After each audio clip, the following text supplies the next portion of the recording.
Welcome to the Productivity Pro podcast. I'm your host, Waneka Tessie, here to help you unlock your potential, maximize your time, and take intentional steps towards your best self. Whether you're a busy professional, an entrepreneur, or someone striving to achieve more balance and fulfillment, this podcast is your guide to actionable insights and inspiring conversations. New episode drops on the first and last Tuesdays of each month, so stay tuned and let's make productivity personal. I am Waneka Tessie, the host of the Productivity Pro and the Gym Girl podcast. Depending on what you listen to, you've probably heard my voice a few times, and I am delighted because this guest that I have has excited me with a lot of things that she puts out in the universe. For many reasons, I feel like it takes bravery to be that vulnerable to the universe, but I also think it takes even more bravery to be consistent in delivering your message. And I've watched her do that month after month after month. No, it doesn't matter what's happening in her life. She shows up, she does what she needs to do, and she is who she is. And so I am delighted to introduce Emily Romano. Yes. And to the podcast. It's been a dream of mine for almost a year and a half, and it's finally happening. And I get to let her, first of all, please tell my listener where you are, because I keep telling people the power of technology, which I'm a fan of. And now you get to kind of introduce yourself to us on the podcast. Yay, thank you. Well, I'm in Bali, Indonesia right now. And I live in Los Angeles, but I'm visiting my sister who lives here, and she's also a coach. So business coach. Nice. So business, and I feel like I hate to say this and be cliche, but I want to say, so she's business coaching, you're mind coaching. Or do you ever get people say, okay, all right, I see that. So I have plenty of questions that are specific to what you do, because I had this conversation with you before we got onto the podcast, but also as someone who runs a productivity podcast, whenever someone tells me, how do you become more productive? It's not about perfection. I never say I'm a perfect person when I'm doing life, but I think that there are things you can be doing in your life to ensure that you are being productive. And I think one of the ways to continue in your productivity and your career goals is making sure that you have that balance of healing, helping your mental stress, all those things fall in line, fall into play. So what you do kind of resonates with the conversation I tend to have with people. If you make money, that's great. And we can all say you were productive and life worked for you. Unfortunately, you and I know that you have millionaires and billionaires who are so unhappy with where they are, who they are, what they've done. And you're asking, well, they did everything that would make someone productive and chase their goals. And I think it has to do with what are you doing with your mind? How are you kind of healing yourself? And with that in mind, I wanted to ask, this is a very big and broad question. So try your best to see if you can help me out, because it's a question I also have, is when we talk about healing and how it helps with productivity. My question is, how does unhealed trauma impact productivity and career success? And if you are able to shed light on that, what are some of the steps you believe people can take to circumvent that? Sure. Yeah, that's such a great question. And I think there's this misconception around the word trauma, because we think of trauma as being, a horrible natural disaster or extreme violence, things like that. But little t traumas happen all the time, especially when we're in early childhood and our subconscious minds are being developed. We decide different things about ourselves that directly impacts our productivity and our willingness to show up in the world. Just as a sort of like anecdotal example, if you had a really hypercritical parent as a small child, you may have internalized the belief that you're not good enough and that you're going to be found out for this, this imposter syndrome. And that belief then forms a behavior which is actually trying to keep you safe. If I'm trying to stay safe and my belief is that I'm not good enough, I'm just not going to show up. And that way failure can be on my terms and I don't have to be exposed in this big humiliating way. So This is a conversation I want to keep having because it's deep. And there are several, I'm going to segue a little bit and say there are several shows that I've fortunately been able to watch, and they kind of shed light in what you're talking about how familial trauma seeps into how it feels like everyone is going this way with their success story, right? They graduated, we got this, even though there were hiccups, their path is still projecting to be very successful, right? And then you see people who have trauma, and it seems like, you ever get a car who is like the brake keeps going every 5 seconds and then it Yeah. just stops. And Yeah. even if someone brings new brakes, it just does not launch the way you hope. And, that is always a fear that I have, especially one coming from a huge familial trauma conversation piece, is I always have this nightmarish idea that I'm going to do certain things well, and then I'm going to hit the wall, and I become those like stories of, well, we don't know what happened. So you were talking about knowing that you have that, right? And I believe that that could be maybe the first step. But what if Yeah. someone already knows? Like, what if someone is like, hey, Emily, these are the things that's happened to me, and these are all the things that I try to do to kind of like prepare myself. But for whatever reason, I keep not meeting my full potential. Yeah, it's so common. And I work with a lot of high performers, a lot of really wealthy people, and you could be really successful but not feel fulfilled. You can be really successful and not feel happiness. And then it's like, what's the point of it all if you're not even reaching the emotional goal? Even we do all these things so we can feel an emotion of happiness, success, fulfillment, and then we do all the things and it's like this empty hole that never gets filled. And so a lot of the highest performers out there are really trying to overcompensate for the feelings of inadequacy that they've been holding on to for their whole lives. And it's interesting because you said, I just want to dig into what you said because it's so interesting. You said, I'm worried that I'm gonna keep going, and then I'm just gonna stall out, and then people are gonna say what happened. And so there's so much embedded in that is like this fear that I'm gonna let people down, this fear that I can't handle the responsibility, this fear that I'm not good enough. And so a helpful, we can understand like that's sort of like the surface level way that the problem is presenting itself, or maybe it's a little bit below the surface. Because the surface would be like, I'm just not doing the things on my to-do list. And below that is I'm worried that I'm going to fail. And then below that is what would that mean about you? If that were to happen, would it mean I'm not good enough? Would it mean I'm a failure? Would it mean I'm an imposter? Would it mean I don't deserve success, or success is not safe for me? And that's really the level that I approach this from. And it's just, I think a lot of people get really, I don't want to believe that. And that's not true. And they get angry and they want to fight against it, which you can't. But it's the key here is to be lovingly curious about it. And one of the things I like to ask people is once we ask, like, what does that mean? What does that mean? And we get to the sort of like the core belief, which maybe it's I'm not good enough or success isn't safe for me. It's like, when did you decide that? And it's so interesting because you probably decided it when you were a really, really small child. And you mentioned you have familial dysfunction. Same with most of my clients, right? And we decided it because when you're a small child, everything means something about you. Kids are so egoic. Mom and dad get a divorce. That's because of me. Mom and dad are fighting all the time. It must be because of me. Something's wrong with me. I'm not getting the love that I need. It must be because of me, because it's too painful to think that these people that have to trust to take care of my every need are deficient. The meaning that we attribute is almost always to ourselves. And so a lot of these failures and these fears that we have about ourselves, like when you really get down to the root of when you decided it doesn't make sense as an adult.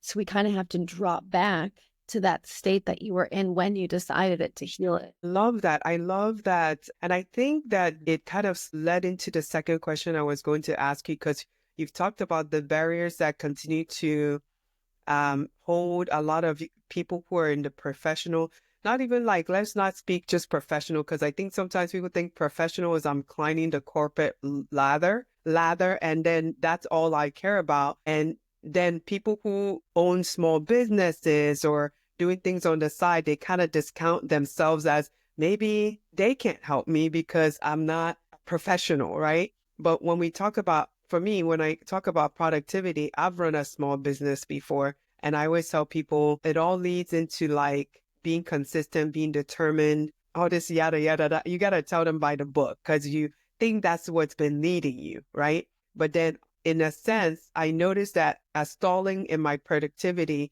is because I was leading a lot with fear of not being where I was maybe 5 years ago. And then it shifted because I'm like, if I die, guess what? People are going to put all my stuff to Goodwill. I'm very minimalist. No one is going to think twice to say, okay, it's Goodwill. Let's bury it's another person. So I think that kind of helped me ease away from that a little bit more of like, oh, well, if this doesn't work, then okay, I guess it didn't work. So, but I want to ask for mindset shift, right? Because I'm not the professional in terms of speaking in terms of your mindset to help with productivity in your realm. When they struggle with self-doubt, right? And imposter syndrome, we know that I word. How can some of the techniques that you use, I know in your bio, you mentioned hypnosis or things like that, and NLP, am I saying those things right? Yes, So yes. how can those help shift some of those limiting beliefs and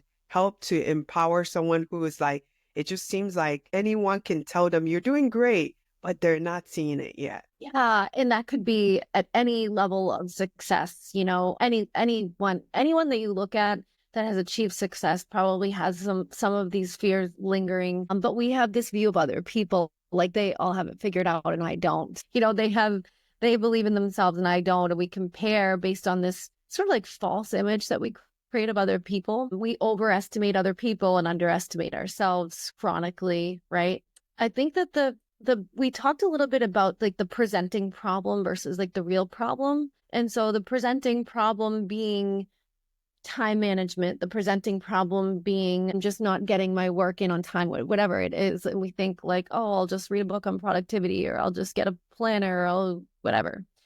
And I call it the not problem. Like we're trying to solve the not problem, because the person who shows up consistently and does that stuff and feels good about it, they just have different beliefs about themselves than the person who doesn't. It's not about a strategy most of the time. It's just about beliefs about the self. And so the real problem is addressing those beliefs about self and being really radically honest about it, which requires us to be vulnerable, which is scary. Because if I'm to admit out loud, like, I feel like I don't matter, like that's so vulnerable and scary. It's easier for me to say, oh, I have a problem with time management. So the first task is to become acquainted with what the real problem is and solve that. And most of the time it's a belief about self. And then being really curious about when in our lives we determined that we weren't good enough, when in our lives we determined that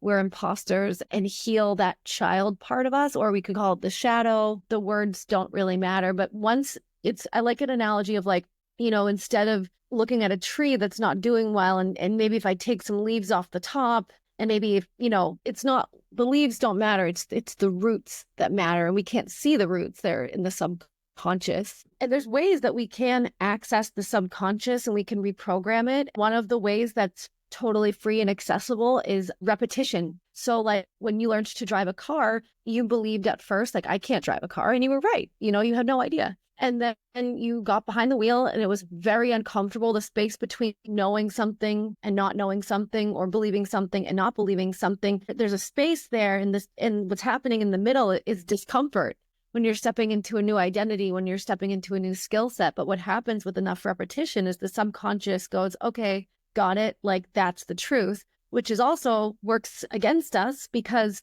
when we say out loud or in our heads, these beliefs about ourselves, I just can't get anything right. That's a mantra or an affirmation that we're saying over and over again. And just that repetition makes it feel so true. And so a way that we can kind of use that to our advantage is by a daily affirmation practice or a daily mantra practice where we're just repeating over and over again what we want to believe about ourselves. That's totally free, but it takes some work. You know what I mean? It's like I have this practice and it takes me 5 minutes a day to do my affirmations, but it's but the work that it takes is so worth it because it's so much better to do that 5 minutes a day than to carry those beliefs forward. Another way to do subconscious work is through the body, so somatic processing, right? Like we're both very physical women. I know you have the gym is a huge part of your life. Yoga is a really big part of my life. And our subconscious mind is the body. The body is the subconscious mind. When, let's just say you have this belief, I don't matter, noticing like, where does that happen in my body? And instead of attaching a story to it, to be really attuned to that sensation of it and maybe label the feeling, oh, I feel fear, and just like breathing into the fear and saying it's safe for me to feel fear. I'm okay to feel this fear. And to talk to that part of you that's feeling fear with love instead of condemnation. Because, like I said, a lot of this stuff gets programmed in childhood. And if I were to guess, maybe your parents, definitely my parents, like if you start crying, it's like, I'll give you something to cry about, so you're not allowed to have an uncomfortable emotion because that made our parents uncomfortable. They weren't able to hold space or help us process. So then we become adults who are unable to hold space for and process our own emotions. And that doesn't mean that those emotions aren't happening. We deny them, we suppress them, but they're happening in the body, right? And what happens, especially with women, is that it turns into an autoimmune condition, or like the body will physically manifest whatever we're not able to process emotionally, which is really dangerous. And it's why having a physical outlet like the gym or like yoga is so important for health. And a lot of times I'll be in yoga, and maybe you find this too, is that if you especially the hips tend to be a place where this happens, is that you open up the hip area, or it could happen spontaneously for any reason, but an emotion will just rush up into the body. Has that ever happened to you? When I'm lifting, I can tell you that much. There will be moments where it just feels like, okay, I needed this. Yeah, exactly. So accessing the body's wisdom, the way that I do that is with somatic processing, which is, it's so interesting. I wish I could teach everybody this skill, is actually processing while using the body. So you're speaking words out loud, you're not denying, you're not suppressing, you're telling the truth, no matter how petty, no matter how dark it is, while you're soothing the body with movement and with touch. So that's another way we can build the rapport between the unconscious mind and the conscious mind. And then, of course, trance. So trance is a natural state that we go into all the time. I mentioned driving a car earlier. So when you first learned how to drive a car, you were right there. You're probably white knuckling the wheel and like, oh my God, because you weren't unconsciously competent. You were consciously competent, meaning you had to think about it. Every step of the way, you had to think about it. It took a lot of mental energy, right? And then you do it with enough repetition. And now your unconscious mind knows exactly what to do. Just like you don't have to think about breathing or think about your heart beating, it becomes an unconscious thing. And so sometimes I'll be driving home in LA and I just end up at my house and I'm like, I wasn't even like, how did I get home? But it's because my subconscious mind is driving the car because it already knows what to do. So that's going into a state of trance. Anytime the unconscious mind takes over, the conscious mind kind of takes a back seat, and then we can access the programming that's underneath. And so this is a state that we go into when we're driving a car, when we're watching a movie. I go into it when I'm practicing yoga, and I take my clients into it when we're doing subconscious reprogramming, which is either hypnosis or an NLP modality that I use called timeline therapy. And it's changed my life more than anything ever has. Maybe meditation would be on the same level, but when I went into my subconscious mind and in trance and addressed the it's not safe for me to be seen thing, because I wasn't on social media at all. I was so scared because I had this belief that it wasn't safe to be seen. And so I would have told you that my problem was, I don't have the right equipment, I don't have a good enough script. I would have had all these not problems about productivity or about strategy, which were never my problem. My problem was really that I didn't think it was safe to be seen. And so, sorry, this is so long-winded. I like it. Okay, good. So when I went into my subconscious mind to address it's not safe to be seen, I was transported, boom, back to 6 years old, and I'm sitting on a school bus, and my little legs are dangling on the seats. I wasn't tall enough to have my feet hit the ground. Even the child-size bus seats. And there were all these big fifth graders in the back of the bus, and they were jostling each other around and they were being physical. And I perceived this as so dangerous. Like, what if they see me and then they want to, like, physically engage me, and I'm so little and it's so scary. And the only way I'm going to be able to stay safe is to just kind of like not be seen. Like, invisibility is my best bet at staying safe at 6 years old. And I decided at that moment that I found in this session that that's where I decided it. And in that session, like, accessed that memory, pulled out what I needed to pull out from it, and released that belief permanently in one session. And then after that session, it was like, oh, hey, like on TikTok, it just changed. It had nothing to do with my strategy. It had nothing to do with my using the word productivity, because that's like what I know your listeners are interested in. But yeah, so it's all about the belief system. You mentioned something that it always, so now this is another topic we can get into at another time frame for discussion, because I'm also very honest with my listeners. And one, being a woman of color, I also address the fact that you can will everything and do everything right. I still have to give the conversation that there are just some instances where you're going to be pushed back. So for my listeners who are listening to this and you're like, but what happens if I come against something that has nothing to do with me? So for the instance of this conversation, I wanted to be specific to, if in a perfect setting and we're only dealing with, you can be productive once you've channeled in your inner and you're only dealing with that, then that can help with continuous stepping into your realm of productivity or your career choice, whatever. You can have it all. So I always like to make that clear, because I like to be fair that there's some groups that just, they're facing a whole lot more with so little, and it's just impossible. So, but I love that you brought that out, because there's a time like you and you're talking about, oh, now this, I've loved watching you flourish with your posting. And because it's public, I'm going to say it, I've also watched when things were great in your life and you were vulnerable enough to share it with the world. And you weren't sharing it more of like, sympathize with me.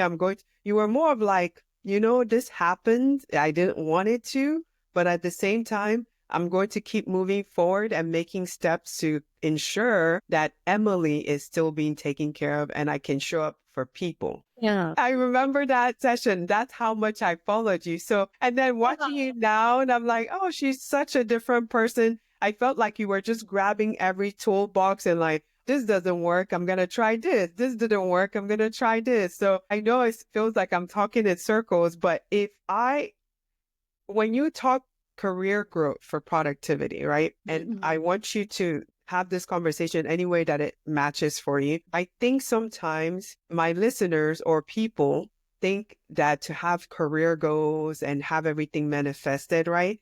They have to be like, bam, I got the house at 20. Bam, I got the corporate job at 26, had the children and things like that. So when they're watching other people who it's not matching that ideal notion of what's growth, they start to feel like it's me, something is wrong. So how can you teach people, right, to be practical in their idea of success, given that a lot of them are coming from the trauma situation? They now have to talk light back into themselves to even agree with the world that they are great, right? How would you do that? Yeah, it's so interesting because all these ideas of what success means were not ours to begin with. Like, I'll use a different example of like how women in our society view romantic love. Like, where did we get the idea that we got it from Disney? And Disney told us that, like, in order to be happy, you need to find a man who chooses you and chases you, and then you live happily ever after. And then we look at our lives and go, why isn't it like that? And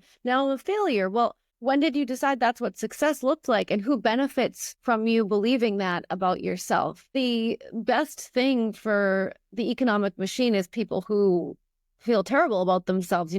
I mean, I love makeup, but like the makeup industry is fueled by women not feeling beautiful enough and, like plastic. So when it comes to a career, and you're saying to yourself, I don't have what this person has, what you're probably doing is you've adopted some kind of a cultural narrative that was never yours to begin with. And I just invite you to decide differently, like, what would success really look like what does it look like to me? And then the question following that would be like, well, how would that make me feel about myself? And if that would make me feel free, okay, well, where do I have freedom in my life, or where can I cultivate that emotion now? One of the most important things to do is for our subconscious health and mental health is gratitude. And so when we talk about what I don't have, we are collapsing this infinite field of possibilities and saying, this is the one possibility that matters and I don't have it, and therefore I'm not a success. When in reality, success can look in infinite number of ways. And, to just be really like aware that you're falling victim to cultural programming that's telling you should have 2.5 kids and a house and make 6 figures by the time you're 20, when in reality, like, says who? And does that are people who have those things necessarily happier? Like, they're actually not. So just get really real about what success would look like to you.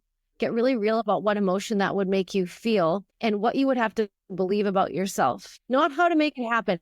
Wrong question. What would I have to believe about myself to make that happen? I like that a lot. I like that a lot. And then there's this thing that you often hear. This is just a quick, if this resonates with your ideology, they always quote the like, Morgan Freeman didn't break it until he was 40s, and this person didn't get it until they were Martha Stewart. They list all these like later life successes, right? And we forget that it's okay to restart and fail and restart and fail and restart and fail. I'm not cryptic. Please, when you listen to this episode, don't start texting or messaging me and saying, are you okay? You kind of said a lot of cryptic things. No, I'm a realist. And I always tell people the reward at the end is we get a funeral. That's the only thing we can't, skip invite. Yeah.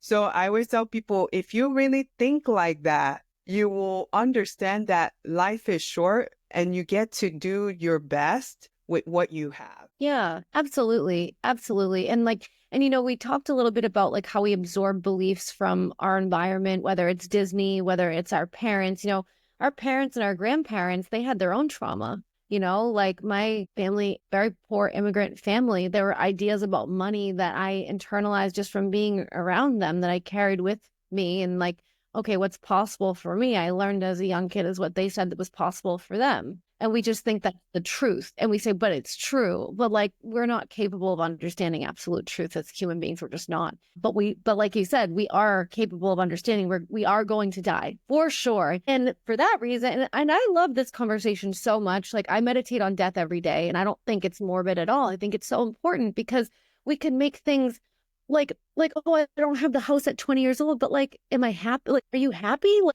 you know what I mean? You could get married at 25 to the wrong person. Is that better? I think that this game of life is we adopt so much from our environment around us and never stop to question whether it's really true for us or whether that's really truly going to make us happy.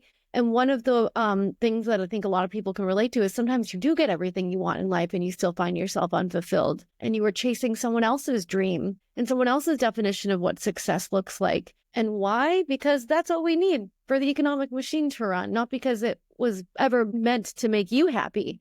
Right. Oh, that's amazing. I feel like this episode is definitely going to benefit a lot of listeners, whether they're seeking to actually help their mental health, because you specialize in a lot of that, or they're seeing now how a lot of the trauma that they left unaddressed continues to seep into their life, not just workplace and productivity, but also in relationships. And I also feel like relationships tend to have, being someone that's from a different country, and I also feel like because you also come from a different heritage, right, than just the American system, and there's a reason I'm saying this. I feel the American system's idea of relationship to them is, oh, I need a partner. Right? And my idea of relationship is, am I close with my uncle? I have an uncle I'm really close to. and my relationship with his kids, you can see how well he was of a person to me and how it trickled to how well I want to protect his kids. It's like, I think that was the saving grace of knowing that allowed me to see that not everyone treats you like garbage, right? And I remember talking to his kids, and the first thing, I'm hard because I have to be. But I said, okay, what if they are people that are like me? They're in touch with their emotion, and you don't know until you try. So I was talking to my daughter, and I knew her since she was little. And the moment she picked up the phone, it's like, the moment I saw your phone number, I got happy. We're screaming like little girls. And at the end of the call, we're like, love you, call you back. And I have never had that interaction with anyone naturally, except for his family and him. I love that. Are you partnered romantically? No, I chose not to. That's if I could leave this world unpartnered till the day I die, it would be my success story. Okay. Yeah, I've tried, and I'm not a person. And it also, I'm very avoidant because I tend to be a giver, and I did not like how that was used against me in growing up, where I'm always giving, and then I can get lost in it. And now I'm extremely avoidant, not with people I'm close to, but I just don't see the need. And because I've done a lot of successes by myself, I tend to have this thing where I'm not an idiot. I never was since a kid. So for me, relationships are not romantically paired.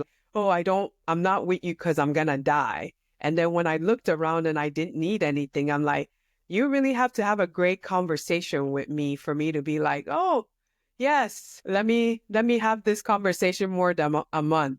So in that question, no, it's not something I aspire. But the reason I'm saying all that is I also think a lot of productivity and the way we handle productivity, and I'm only going to say this because I have seen it happen, is if we're partnered well, then that means everything else in my life should work well. Do you think that works hand in hand? Because my definition of relationships are more for people that you're really close to, like the people who see you at your worst. But I feel like the more I talk to American audiences, their idea of relationship tends to be my partner that I go home with. And I just, there's a disconnect. So I can't really wrap my head around that. I agree. And I think that there's a lot of research about this, is that, we are meant to be like tribal. We're meant to be in tribal societies where our social needs are met, not just by one person. And we make our needs so dependent on this one romantic partnership. And it's really setting people up to fail. And I relate to about the avoidant thing. I'm sort of dealing with that in my own life right now. So I get it. And, I feel like, I mean, not to get in the weeds about something that doesn't really matter, but I kind of feel like after World War II, there was this period in the United States where, women were in the workplace, and the sort of like family unit, the status quo was like threatened. And then they had this ideal Leave It to Beaver idea of like, this is what the American family should look like. No, like it shouldn't look like that. Like that is, family can look however it's meant to look like, and you should have a community. But like people are chronically lonely right now because we don't have community. Like people used to have go to church and have places of worship, and they knew their neighbors. People don't even know their neighbors now. And so all of that load of like your social needs are placed on one person, and that person can't meet them. And it's not really fair to ask them to either. Well, see, I'm not the only one saying it, because here's the thing that's unfair about productivity. Maybe you've noticed when you do your taxes, how they penalize single people is ludicrous. We're just using the example of, you and I gather, okay? And this is not wishing it for you. Now, if we take a look at people who are like, maybe they're TikTok famous and they get paid millions, right? What do you see in the background, right? They have a partner that's either paying all the bills so they can focus on just content creating, or their partner is the subject of their content creating. Everyone likes messy stuff, right? So the whole world is watching them get together, break up, things like that. And so people are like, well, maybe if I do that, that'll make me more productive. Maybe if I partner up, that'll make me more productive. And it's a weird conversation to tell someone when they know instinctively, if I do something by myself, it's going to be 10 times harder. It's just fact. Yeah. So how do you, it's I a don't know. weird, I don't like, I think that there's like any time I hear someone or myself, I want to be super clear about that because I do all of this stuff all the time. I'm a work in progress. So anytime I catch someone else, like a client I'm working with, or one of my friends that's also a coach, or myself saying the reason why blah blah blah is X thing outside of myself, you've given your power away. Like, and it's really important in NLP, which stands for neuro linguistic programming. We like language is the number one most important thing. And like people will say, well, they made me feel that way, or this person made me, or like whatever external thing. You have the ultimate, you creative power of your life. You can do literally anything. The only thing that limits you is your subconscious beliefs that you probably adopted from your family of origin or the society that you live in, or your culture that you come from, whatever. And we can consciously and curiously and lovingly investigate those beliefs and come up with a new idea of what's possible for us. But I encourage, and you know what? Here's the thing. People don't love to hear this because people like to be, because then it absolves them of responsibility and then they get to be right. Our subconscious mind wants us to be right. I hate to put anybody on blast specifically because it's really not helpful and I don't want to. I'm just trying to think of an example, but any example I use, people are going to feel attacked. But like anybody can claim to be a victim in any situation. Like one of my white male friends was like telling me he felt like victimized by like just like woke culture. And it's like so interesting how people will find anyone to blame and say that the reason why I'm not successful is because of woke culture. And it's like, but that's just one example. We could use any example. You know what I mean? People want to hold on to a victim mentality because it makes them feel justified. And then they don't have to take their failures personally. They don't have to take responsibility. They can blame someone else. There's a lot of benefits subconsciously to blaming anything outside of you. you have hit this on the head, just not for just that instance, but whenever I think, wow, I did these things and I got here, my mind automatically says, well, if I had more support, if people actually cared to do, and I'm saying maybe I would have gotten it 10 years earlier. And then I have to really stop myself. And I said, you're here. Take a breath. You're here. Which brings back to the gratitude practice, which like if there's an actionable step that anybody could take right now that would help them if they're consistent, even if you're not consistent, but gratitude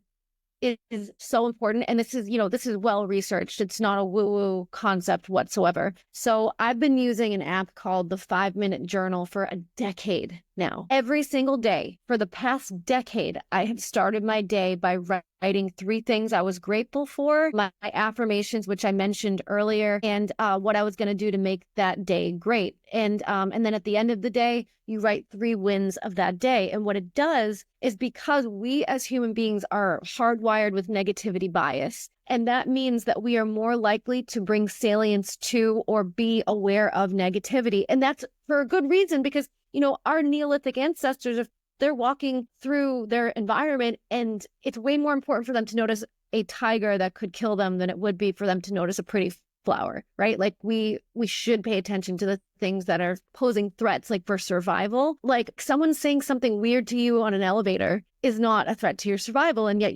your subconscious is filtering everything in your environment and telling you what to pay attention to. 10 people could have said something nice to you that day, but you're not going to remember it because of negativity bias. You're going to remember that weird interaction in the elevator. And so we have to consciously overcome this by training our brains to pay attention to the positive.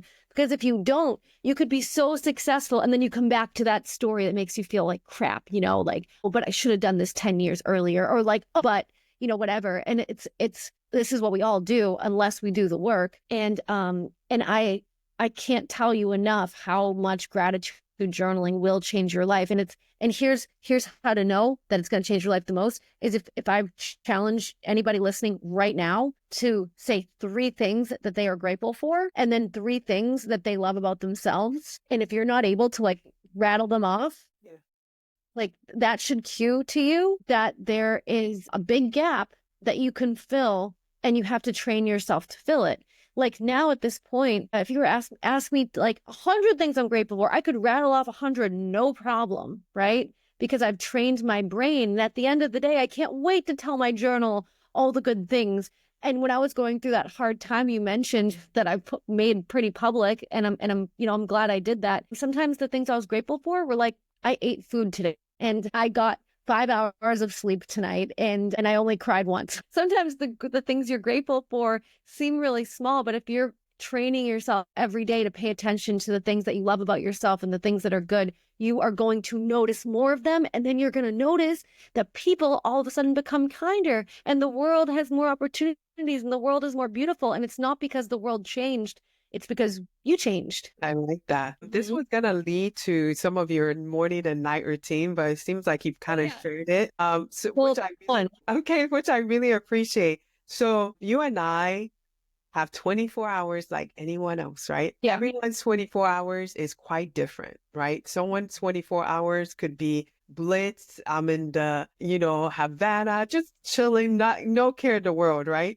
Another person, they're picking up 2 shifts and that's all their day is, right? Working. So I say that to say sometimes our morning routines and our night routines can be difficult. Oh, yeah. You said some of the things that you do. So what are some of your consistent habits now, and how can you advise someone who's like, look, I don't even have time to blink and the day is gone? What are some habits they could still keep throughout the day that won't take so much out of them, but will make them feel like they're hitting some of their productivity goals? Yeah, what's interesting, because like we have this weird idea in this society about like self-care and productivity, as if like, and I do it too. I do it. Like I do this. It's like, oh, like I've got to do, like, especially as women, we're not meant to be in this like hustle culture.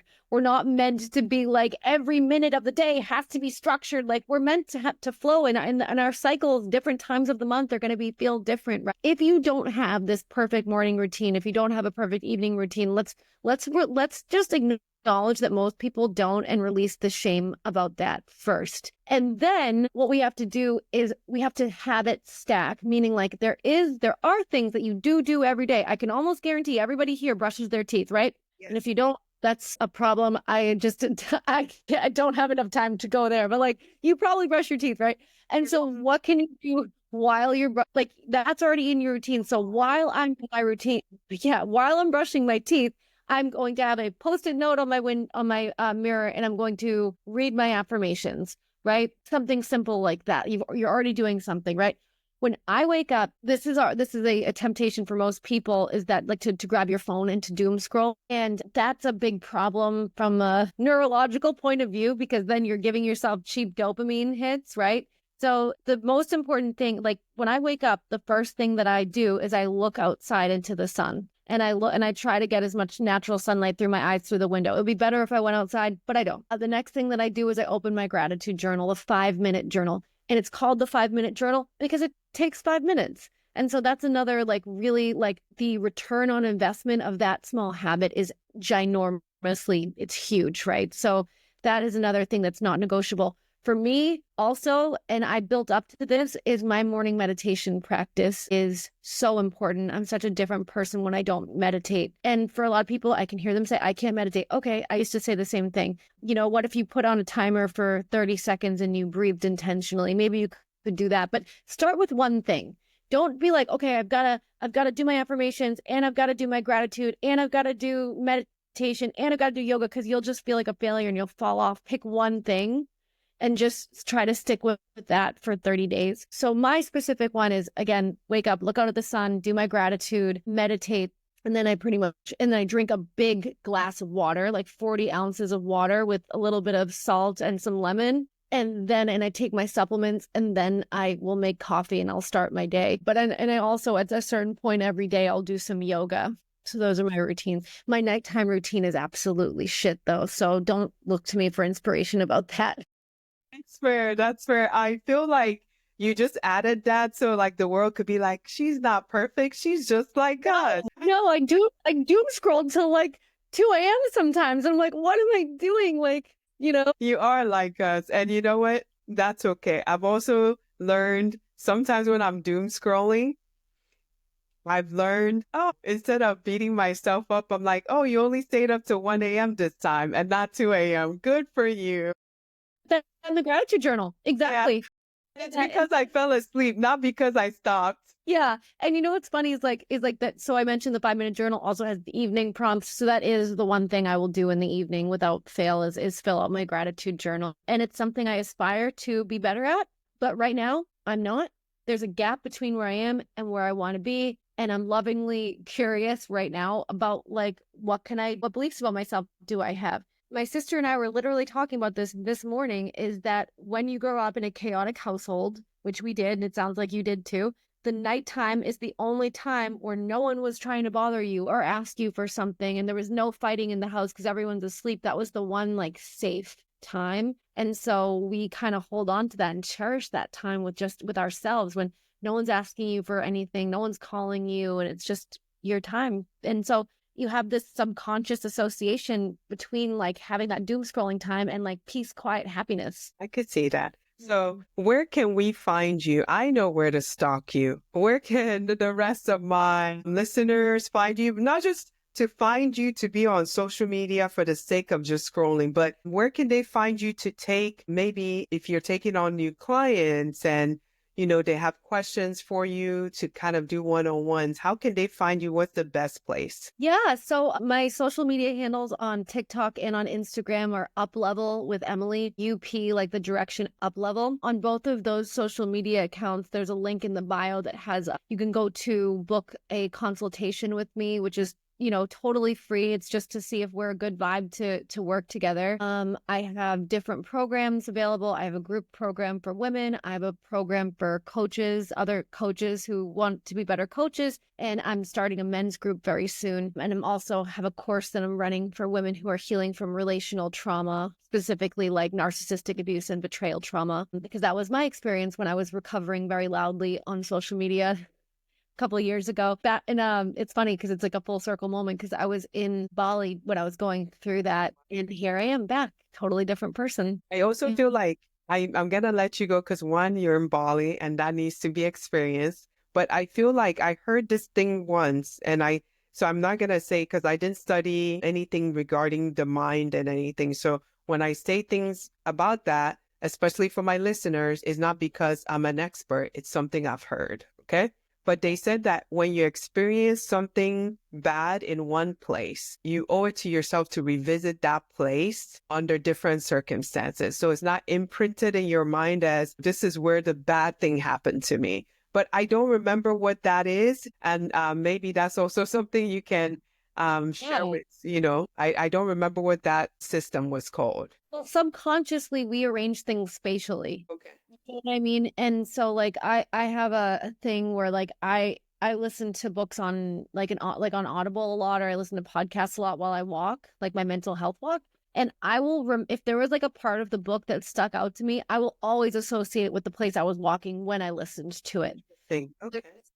Yeah, so there's associations with physical places and memories and things in associations, right? And so every time that we go back to a place where something happened, we change the association a little bit. And I like on an energetic or spiritual level, I think it's reclaiming some energy. Do you know what I mean? Like okay, like I was here in this place where I felt powerless and broken, and now I feel strong. And that means that I'm reclaiming something energetically here.